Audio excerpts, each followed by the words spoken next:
This podcast is a production of the Brickyard Network, an extension of the Archie Bray Foundation for the Ceramic Arts.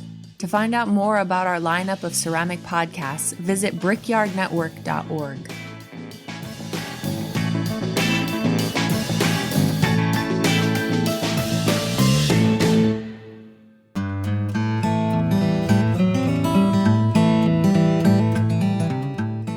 Hey, this is Erin with Cornell Studio Supply located in Dayton, Ohio, exclusive distributor of Jen Allen templates and Put a Lid on It t-shirts.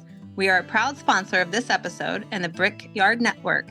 Find all your pottery and ceramic sculpture needs, including the largest stock of GR pottery forms at cornellstudiosupply.com. At Cornell Studio Supply, we are owned and operated for potters, by potters. The 2024 Michiana Pottery Tour will take place across 10 locations in northern Indiana and southwest Michigan on Saturday, September 28th and Sunday, September 29th. The Michiana Pottery Tour includes more than 50 artists at multiple locations around the region. This two-day tour is a program of the Northern Indiana Clay Alliance, with an interest in promoting the Michiana region as a hub for contemporary ceramics. Learn more at michianapotterytour.com.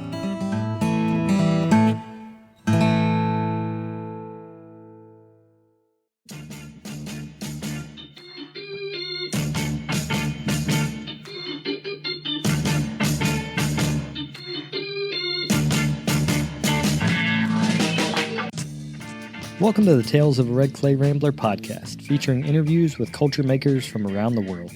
This is Ben Carter. I'm going to be your host. If you'd like more information on the show, please visit our website, talesofaredclayrambler.com.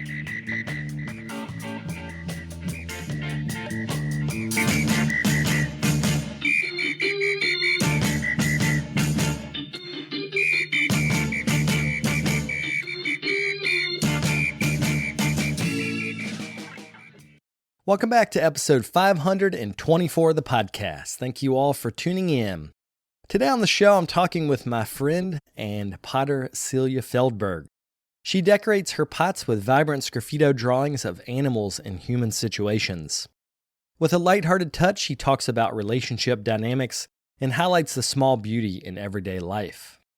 In our interview, we talk about refining her drawing style on clay, depicting love in all its forms, and being a resident artist at the Clay Studio in Philadelphia.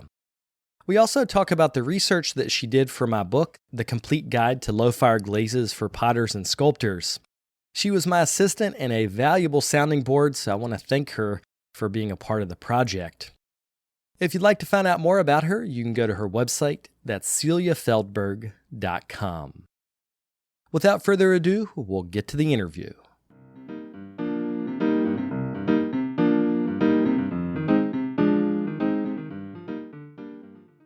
Let's start talking about your Boston era. And I guess you grew up in Massachusetts outside of Boston, so you've had like a whole kind of life in that orbit. But I wanted to focus in on your time at Mass Art and what it was like to be a young art student in Boston proper. Yeah, so I loved going to school at Mass Art. They had really great studios there, and the faculty was super supportive.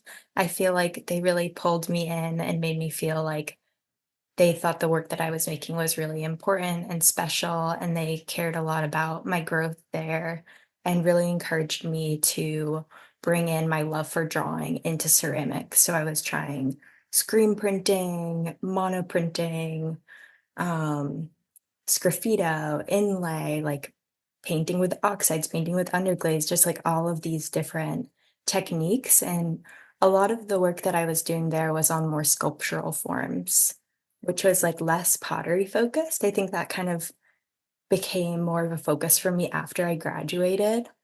But as far as being in Boston, I like loved the feeling of the city and it felt really cozy to me. But I didn't explore a ton of like going out into the city. I felt like I was very much like I walked from my apartment to the studios in the school and took my classes, and then I'd walk home at night and like say hi to the bunnies in the park and go to sleep. So there's a lot of bunnies in the park in Boston? I like distinctly remember there being a lot of rabbits and just it making me feel really comforted as I walked home at night. I lived like in the Fenway area, so I got to walk through like some nice green spaces. How far outside of Boston did you grow up? Like 45 minutes. So it was really suburban. Always had dogs and loved like walking around in the woods with my parents and my brother and sister. And yeah, I like love being outside. So growing up, like was always like playing in the garden and just really enjoying that, doing lots of crafts and stuff. In the slideshow that you gave, which people can see online, it's the Clay and Conversation series that the Clay Studio did. And you give like a traditional slide talk as a part of that, and you show a bunch of older work. And there was this particular sculptural form that was like this leaning form that had this, it wasn't a reclining nude, but it was kind of a classical style. Like it almost looked like a sculpture, as in the depiction of the nude body was in a classical style. And it was so different than what I think of as your work now. Could you talk about sort of approaching styles in your career and maybe defining your own voice as a maker within the overall drawing style that you do on clay? Hmm. Yeah, I think I know which piece that is. And when I was in school, I took this really awesome drawing class that kind of revolutionized drawing for me. It was a class taught by Chuck Stigliano, and it was called A Million Right Ways to Draw. And we would do all of these different exercises, which would just totally change how you draw. So I think one day, like he brought in chickens to class and he was like, we're going to draw these chickens, but use like only triangles or exaggerate one part of the chicken. And it was just really interesting to just think of drawing in so many different ways like that. And that particular class, I think he had shown us work from different artists, and then we were like pinpointing certain styles that those artists were doing, and then doing life drawings, but trying to like incorporate different things that those artists had done. So I think one of them was like Egon Schiele made all of like people's elbows really pointy. So then when we were drawing, we were trying to like put in those little nuances and then bringing that information from that drawing class back into my ceramic studio and just letting the drawings like go on the clay and like trying to think about the relationship between form and surface. Um, but yeah, I've like really always loved doing observational drawing and drawing like the people around me or the spaces and just continuing filling in all of the information until I even get back to drawing like my own hand drawing the scene. Um, but I think drawing has just been this kind of like lifelong thing that I've always really enjoyed as just a pastime, something that I've liked to do, and that style has changed, depending on, like, the different things I'm interested in seeing at the time. And when we worked at Penland, I really saw you think through your sketchbook, like you would be Mm. drawing and thinking, or at least that's what seemed like you were doing. Like you Yeah. were observing life and maybe processing your environment through the act of drawing, which I thought was a very smart way to take in a very sensory heavy experience. We worked together at a fall concentration and it was a lot. Like there was a lot of people, a lot of talking. It was a lot. So do you think that you do process the world through drawing in that way? Yeah, that's a really good way to put it. I think like things just like happen and my reaction is to make a drawing about them. Like it just feels so natural to want to encapsulate that memory or that thing that made me feel a certain way. Like lots of things that people will say, I'm just like, I have to like get that down on paper and see it. And then it just feels so special because you have this like physical copy of like what that moment and that experience was, but also just the act of doing it is a nice way to like prolong the moment and like feel really present because you're really like seeing and looking and observing and trying to put all of that like stimuli into like this drawing. Yeah, and it's an active way to create memories Because as you're drawing, I think it's kind of like when you're out in the world photographing something, like the act of taking the photo makes the memory stick in your head more than if you just didn't do it. So can you talk about memories, like the way you think about memory in the work? Because you're often drawing things that sort of relate to a nostalgic memory of the past. I think a lot about like memories from like my childhood and memories of different people, and they all kind of have this like soft warmth to them, which I really like to try to express through color and having like really sensitive, delicate line work, and just capturing that certain like sweetness and like fleetingness feels really compelling to me. Um, I also just love thinking back on like times that were really happy and like those cherished moments and like getting to spend more time like in those memories by creating a piece about them. There are certain styles of drawing that seem to be serious drawing, like high art. Yeah. And I think about when people draw in a way that references lithography or other types of printmaking that the old European masters used, you're automatically getting the highbrow nature of it just by working in that style. Yeah, that's so true. I've kind of seen your style progress over time in a way that's the opposite. It seems like your drawing style, you're making it more and more accessible. How do you think about accessibility in the work? I guess like I feel like the work itself by being on functional pottery already makes it like pretty accessible, as opposed to being on more sculptural pieces. And then the kind of simplification that I think naturally happens as I like draw things over and over again also like makes it come back down to that like more accessible level. And there is something really nice about these characters I draw are just like a few simple lines, but just the slightest change in like the proportion of the eyes or like the angle of the nose can change the way that they feel to me in the drawing. But yeah, I do really like those kind of like old lithography, like etching style drawings and all of the hatching and the line work in that. And I think I would like to get into doing some more different styles of drawing on clay. Um, but for the process of the pottery that I've been doing most recently with like the sgraffito line work and the underglaze color, it almost feels like the color is filling in for like the place where all of those lines would have been. And that's bringing the depth and like the pop to the drawing instead of having so much like cross hatching or whatever shading you would have with the line work.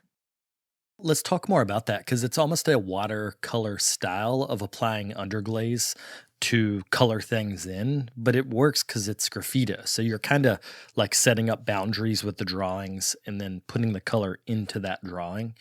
Can you talk about sort of learning the boundaries of that? Because if I have a feeling if I did what you're doing, it would just be kind of a muddy brown mess. So you've like really learned to separate things color wise. How do you figure that out? Well, disagree. I think yours would be great.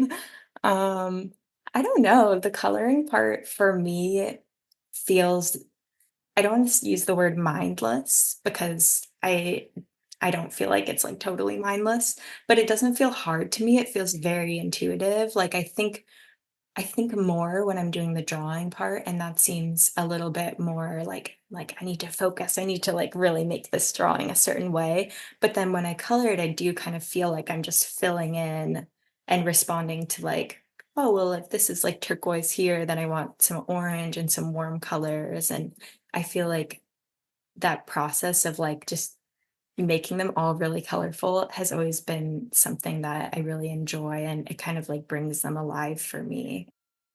And I think it speaks to the education at Mass Art that you got and other creative education. You fundamentally, your work is really sound. Things work together. And I found when I'm teaching students that don't have that, it's often hard to explain why that color purple doesn't go with the other color blue, even though like theoretically they should go together. It's like that specific one doesn't. So I think you have that instinctual sort of formalism that provides some nice boundaries within the work. And that's hard to get. So congrats on having that. Thank you. That's such a nice compliment. Let's talk about the story aspect of the work, and also that a lot of the figures you're using animals to represent human emotions, so you're kind of anthropomorphizing an animal and then making stories with that. Sometimes it's easier to talk about difficult subjects when it's an animal than when it's two people that you're drawing. Why do you think that is? I think there's a lot of reasons. It kind of adds a little bit of distance, I think, between like the reader being a human and then the character in the story being an animal. It's like that you can see and relate to it, but it's not like you specifically. And then it also makes the character really universal. So like gender or race doesn't matter. Like anyone can see themselves as an animal. And it also just makes things, I think, a bit more like charming and funny. Um, Lately I've been like really interested in the Aesop's fables and how everyone like knows them, like instantly recognizes them. It could be really interesting to start pulling some of the narratives from those and putting them into my work because I feel like I do tell these stories in my drawings that I do, and they're kind of inspired from everyday events or like memories like we talked about, but there's not a whole lot of like drama or darkness in them. Whereas like the fables are, they're pretty dark. And like I think it would be kind of cool to bring some of that into the pottery that I'm making. And I think people don't expect that in pots, Yeah. that they're going to have kind of the darker torrent underneath them that's holding them together. But I do think like you often will depict love on pots, like couples interacting, families interacting, but there's almost a sense of longing in the way that you depict love, which I think is interesting. Can you talk about that, like in your life, how you've learned to put that emotion of longing into the work? Yeah. I think like I lost my sister growing up. And I think that like grief and sadness is something that I like always carry and kind of bring into all of my relationships. So I think there is always like kind of that's like sense of um like missing someone or slight loneliness that comes up a lot in my work. But maybe because of all of the kind of like cheerful color and like other images that are like really about like delight, like you maybe wouldn't necessarily realize that at first. But yeah, like a lot of the drawings are about these relationships. And I think obviously like relationships are complicated and there always is that kind of heavier kind of feeling behind some of those drawings. Do you mind if I ask you about grief?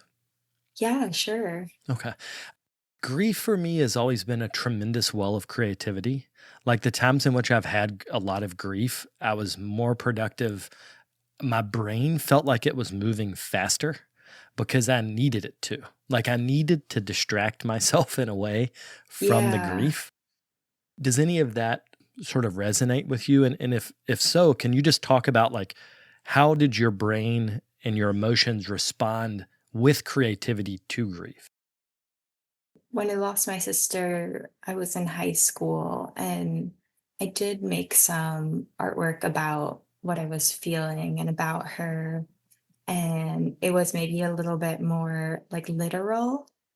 Um, like I think I had this drawing of like me holding myself as we were like falling into quicksand. And, it was like I was trying to tap into some of those emotions that I was dealing with. But then maybe as, time passes and your world kind of grows around your grief, I was able to maybe deal with some of those feelings in like more nuanced ways that weren't quite so literal. Yeah, I think like art making is so healing and is like a really beautiful way to like pay tribute to memories and people. And like the process can be very cathartic and soothing. And like, especially with ceramics, because, like you have to really be there for your pots and like kind of the domestic act of like turning them over and covering them and watching the dryness and firing them. And it's such a multi-step process that you're really involved with at every step in the way. But I've always found that whenever I make stuff about Tabby, my sister, like while I'm making it, it feels really good. And then when I finish, it's always a bit flat, like it never can really quite capture her or whatever I am trying to do, which is, it just kind of makes it that like ever expanding quest of doing more and trying to get closer to what it is that I want to encapsulate.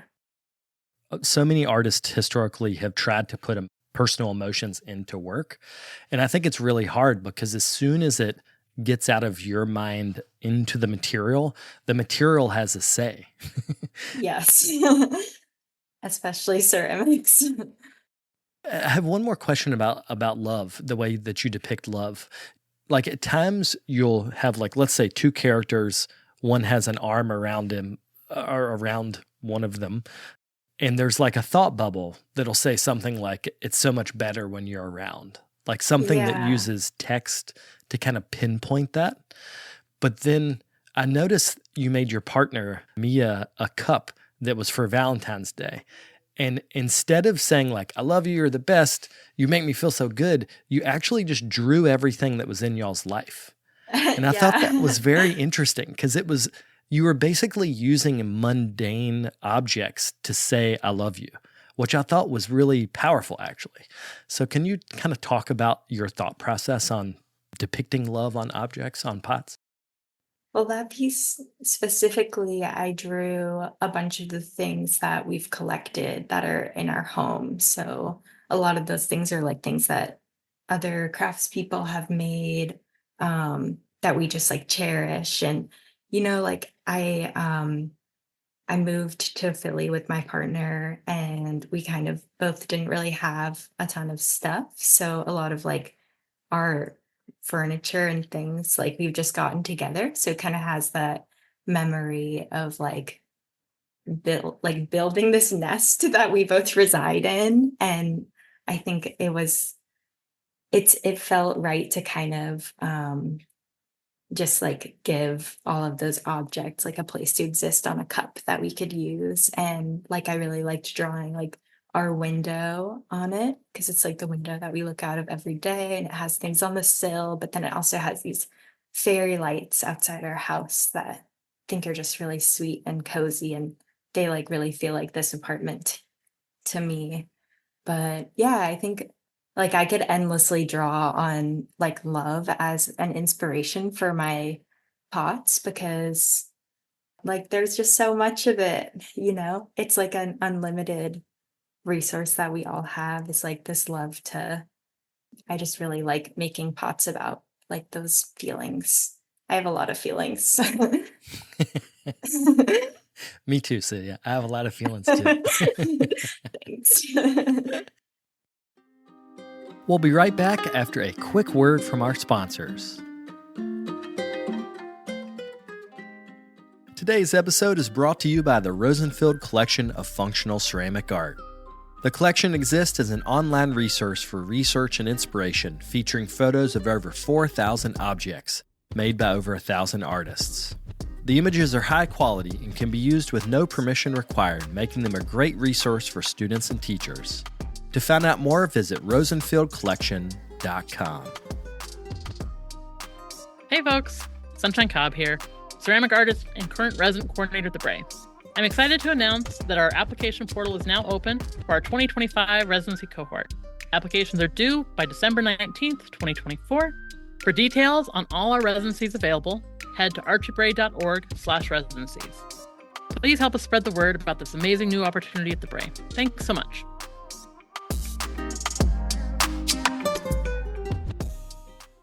Let's talk about Philly, because we actually met in Pinland, which is like super rural. We got to spend a lot of time together. It's like there's fields everywhere and fog and all this beauty. So beautiful.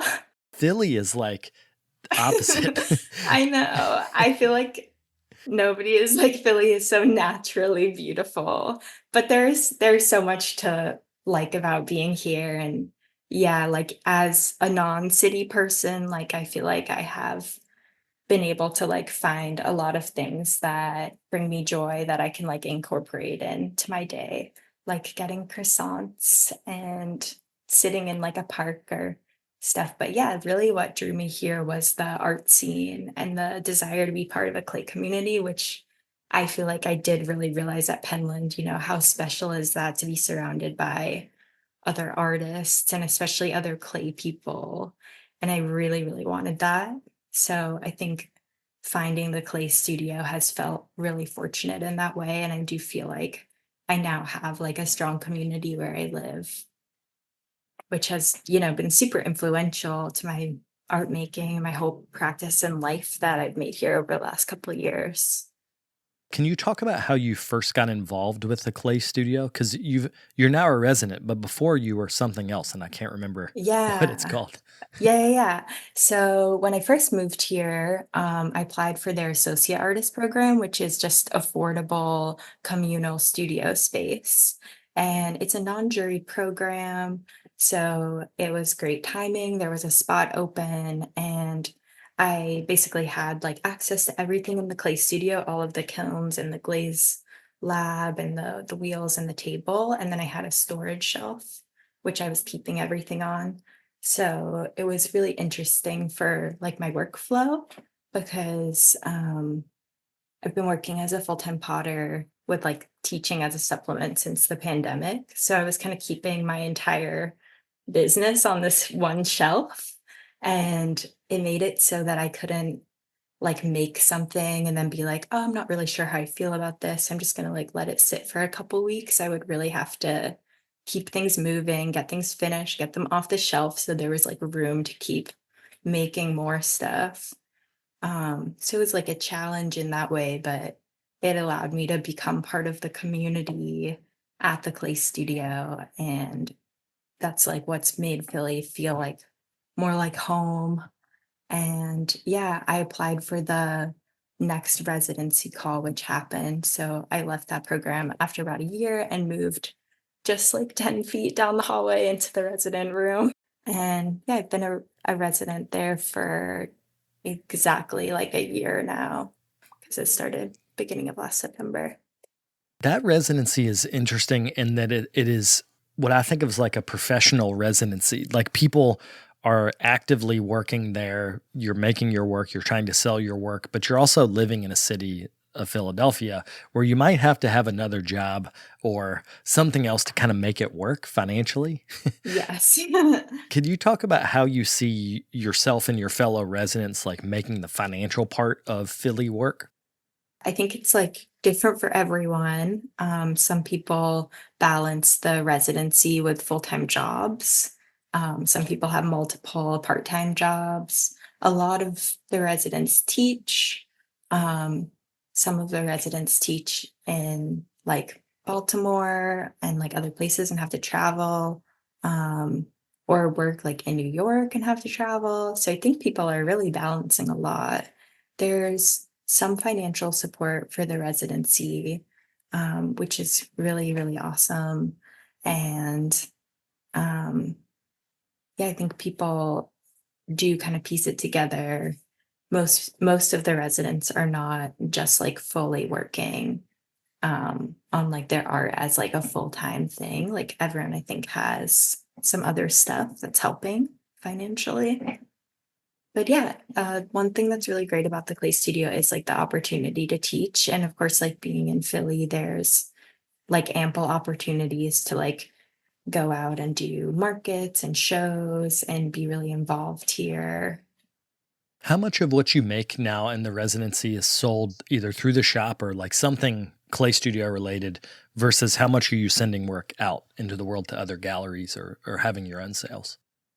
I would like to have more stuff in the shop at the clay studio, honestly. I think as I've started to kind of gain more traction, more like external galleries have approached me and asked for work and different shows. And I'm also trying to keep up my online shop.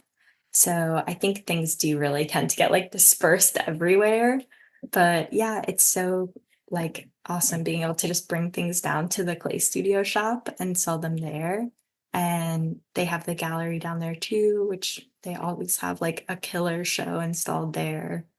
So yeah, I would love to like be able to have more pots to put down there on a regular basis, but I always try to keep like a few in stock.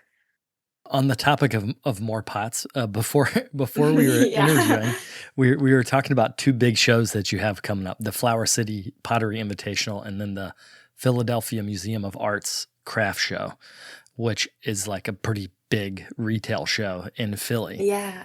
So, could you talk about that? The sense of wanting to say yes to opportunities, but also like gaming it out. Like, how many pots can I make in X amount of time?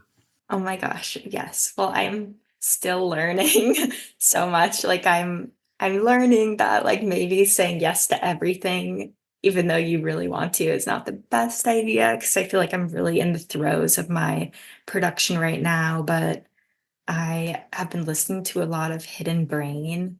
Do you listen to that I do. one? Yeah. They I feel like they talk a lot about like self-compassion and like kindness.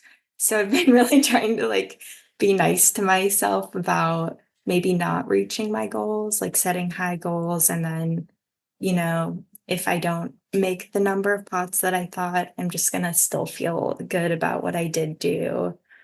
But yeah, it's like really exciting to me to like do those sales and shows. I think a big part of what I like about being an artist is that like element of sharing my work and selling it is something that I actually do really enjoy, maybe even as much as making this stuff. So I'm looking forward to it. Let's break down the expectations of yourself because I'd go through this too. Yeah. Like, you're like, I have a deadline. I've got to make this much work. And that's almost, I think of myself as like the coworker part of my brain that's about deadlines and making as much money as possible, blah, blah, blah. But then there's also the emotional part of myself, which doesn't care at all about any of that. Yes. Could you talk about kind of balancing the goal part of taking on something like this on the emotional side and the like quantifiable gotta make pots side? I know. I think it is really interesting, like as a self-employed person, like having to play all of those different roles. I made a spreadsheet and I like printed that out and I haven't been following it at all, but I like having it there. I think just the guideline that I set and the expectation was helpful and then allowing myself to kind of get lost in the work. I feel like because I just make the pots and then I just draw on them, they're all like a little different. And if my heart isn't like in it, sometimes like I feel like they can lose that like special spark. And like it's weird when you like make a piece and it kind of feels like a knockoff of like a piece that you made because it has all the ingredients, but maybe like my like heart wasn't like fully in it and it didn't quite like get to the point where I wanted it to. So I have been trying to focus less on like the having that like exact number of pieces and just really trying to make each piece really special and trying to not let them lose that like individuality that makes them all really unique. It's always good to like set those goals, but then be aware that like when you've reached them, your goalpost has probably like moved forward and like to just like try to remember what it was that you originally wanted so you can feel successful and feel like you did enough in that moment. Man, that's wise words because I tend to move the goalpost also, and it's Yeah. a perpetual feeling of never being finished. And I think it's good to like finish something, allow Yeah. yourself to finish. And to feel that like satisfaction. because otherwise, like, you could just like look back and realize like, oh, like I did all this cool stuff, but I never really like let it sink in that I did it, and I should have. Well, I wanted to change gears a little bit and talk about a book that we worked on together over Yay. the last year. And well, for one, I just want to say thanks because I would not have finished the book without you. Oh my God. Thank you so much for like letting me help with it. It was really special and I really enjoyed doing it. And it came out so good. I'm so excited. Okay, yeah, so you got to see it. So I was hoping that it would be sort of an homage to Low-Fire because both of us work in Low-Fire red clay, and that's something that's like a big passion of both of ours. But I also wanted it to pay respects to like historical Low-Fire work and also just get people pumped about Low-Fire. So now that you've seen the book, do you think we can convince people to come to the dark side of Low-Fire? I do. I think it's so great. Like, and it was really cool to see like the testing that we did and that research is only just a small portion of the book. Like, I loved all of the glimpses into different people's processes that you included, all of their kind of like getting to see someone's work and then be like, oh, they did this, and then they fired it to this, and this is the recipe is so cool. And it just like it captures that feeling of like the ceramics community being really good at sharing information. And yeah, I mean, I'm really excited to continue trying out some of this stuff that we were researching. And I think other people are really excited too. Yeah, I was thinking that I want to kind of just set out a general timeline because really this book started in my mind years ago, but practically it started when we were at Penland, which I think was 2021. Wasn't that the fall of 21? Yes. We were there as me, you, and Alex Pat, and we had a bunch of students that were working there also. And we started testing low-fire glazes, and we did hundreds of test tiles. Do you remember how many we did? There were so many. I don't know. I feel like at one point you had everyone in our class, which was pretty big, do like triaxials, which is like in itself just like so many. And that was only one project. But like I remember at the end, like whoever's job it was to clean out all of the solo cups of glaze, they really worked hard that day. Oh man, I wish I would have kept those tiles because it was hundreds of tiles. But there were Yeah. so many tiles that I was kind of like, how are we going to digest this information? Because what we ended up doing is that we tested a lot of clears, a lot of satins, a lot of matte glazes, and then tons and tons of colors. And this allowed us to then pick out what worked the best. So a lot of people in the book, what they're going to see is like the best of what we discovered. We saved them from all the mistakes that we made. You're welcome. Exactly. Yeah, it is really cool to see like what we ended up with. And I think there's a great range of stuff in the book too, from like the sculptural surfaces and things that I wouldn't have even thought of, like the gloop glazes and the Nerifoamy is like so cool. Yeah. So like different and interesting. And then I also wanted to thank the Clay Studio because they let us do a lot of the testing. The testing that you were doing, once we had that kind of initial batch of dozens of glazes, we had refined it down. And then you ran tests with color. And then we were also trying to fix problems, like how do we make this not craze? And one of the things that I wanted to talk about is how we couldn't solve a water blue that was craze free. Yeah. And we tried. So We tried so hard. yeah. I feel like I kept getting a new test out of the kiln and I would call you and I'd be like, it's still crazed. And like no matter what we did. And then I think when it finally did stop crazing, it just didn't even look like the water blue glaze anymore at all because of all like the added, was it alumina? We tried everything. Yeah. We started adding silica. We were adding small percentages of alumina, which actually, if you add enough silica and alumina to a water blue, this we should describe. It's a high alkaline blue glaze that a lot of people attribute to John Gill. That was like a famous recipe that he had put out, but it goes back to Persian alkaline copper glazes that are like turquoise. And so we gave ourselves this like task to try to make it not craze. And so we first started adding silica more and more and more. And no matter, I mean, we added like, I seem to remember we added like 20 or 30% more silica, had no effect. Yep. Which is crazy. It's so crazy. I guess that glaze just like wants to be crazed. We literally threw the book at it.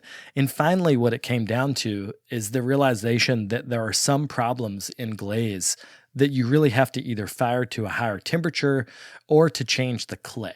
Because that was the part that we needed to change. Like to make a craze-free blue glaze that's like that, I think we would almost need like a clay that shrinks like 30% so that its thermal expansion is more in range with a glaze like that, which is really tough to do. Yeah, I bet someone out there will be able to do it. We can pass the baton off to them. We started it. That's right. Yeah. So get in touch with Celia and I if you want the quest. If you want the quest for an alkaline copper glaze, we'll put you on the quest. Well, I wanted to wrap up with a quote that's on your Instagram that either you or Alex said, but it is the funniest quote, which is that feelings are temporary and pots are forever. Oh my God, it was definitely Alex. Alex, we're giving you credit for all of the fun names in the book. That is true. He gave some great names for glazes that are in the book. I remember us laughing so hard about this. How did this quote happen? Feelings are temporary, pots are forever. I don't even remember. I feel like it was like, I remember it was like that day when we went out to that like ceramics show at a brewery. And then we were like eating barbecue and Alex said it, but I don't remember the context or why. We need to call him in and ask. Yes. We're going to have to do more research. It just is a good one. And it just reminded me of the sentiment of like, oh, you get something out of the kiln and maybe it failed, but you have this object in which you've learned something and there's like something so beautiful about the struggle of making. So I like that quote because it's like, okay, just push through the feeling and you're going to have the pot. It's forever. Yes, I love it too. It's my mantra. Can you plug your Instagram and website so people can see some work? Yeah, my Instagram is cel.fel, cel.fel, and my website is celiafeldberg.com. Well, thanks so much. I really appreciate this. Thanks, Ben.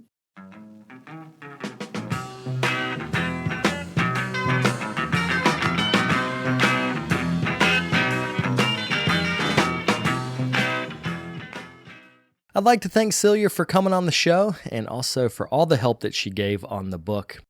I did want to say if you have bought the book, The Complete Guide to Low-Fire Glazes for Potters and Sculptors, thank you so much. And I did want to ask if you bought it, if you could leave a review on whatever place that you bought it. So if that was Amazon, you can leave a review there. If you bought it in person, you can leave an online review for that bookstore. Reviews are a way that the book can continue to be a success. It is now a bestseller on Amazon, so I appreciate y'all's support. And I'll keep sprinkling in these interviews related to the book over the next couple months. Before we go, I'd like to thank today's sponsors. That's the Michiana Pottery Tour, the Rosenfield Collection of Functional Ceramic Art, Cornell Studio Supply, and the Archie Bray Foundation. If you or your organization is interested in becoming a sponsor on the show, you can get in touch at brickyardnetwork.org. I'll be back next week with another episode. Thank you all for tuning in. If you'd like more information on the artists on the show, or if you'd like more information about the workshops and events that I'll be having in the next couple months, you can follow me on Twitter, Instagram, and Facebook under Carter Pottery. Another great way to support the show is to leave me a comment on iTunes. To do that, search Tales of a Red Clay Rambler under iTunes Podcasts, and you'll find a page that's linked to our show. Thank you guys for the support.